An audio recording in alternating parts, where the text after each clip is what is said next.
So if you're being encouraged to use ICTs more in the classroom, do you think that's really had any impact on the kids' learning? Yes, definitely. Just the, like everyone sort of talks about the engagement level, but that is true. Like the minute you take out the MacBooks, everybody just sits up a little bit more and just is interested. No matter what technology I choose to use, the kids are instantly that little bit more ready to do the task. And I know that, you know, if they've written to another school or just in their general feedback that they give me, that they really, really enjoy having an opportunity to use those things. It's like a big thing that was mentioned.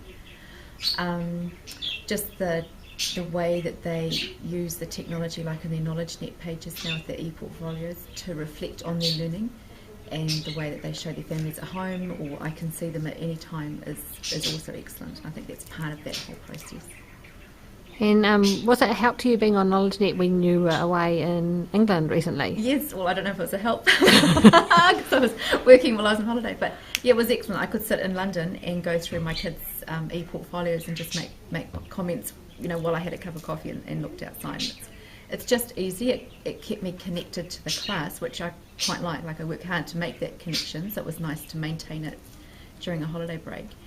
And yeah, and it's just so easy. Like people say, technology should make life easier, and things like the Knowledge Net is definitely starting to do that as we get better using it, like more used to implementing it in the classroom. And what about the for the children's learning?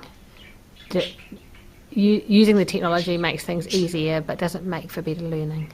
Yeah, I think it does, as long as the pedagogy is good. You know, it's like you can put computers into a classroom, but if there's not good teaching going on, you know, good sort of backbone in there, it won't make the difference. But it's a fantastic tool for reflection, and you know, I keep saying to them that the more that they understand about reflecting and understanding about where their learning is, the better their learning will be. And I think they've got that now, and so therefore things like KnowledgeNet is excellent, because they can sit and they can really be honest about where they are, where they'd like to be next, what they'll have to do to get there. And then they write it down, and then it's every time they go in there it is on the screen, and it's reminding them that that's the journey that they're taking. Okay, and while you were away, you had a blog. Yes. And did that help the children learn anything? I hope so. Yeah, I think it did. It certainly kept, like when I came home, they had really enjoyed it, and I was getting a good number of hits on the site while I was away.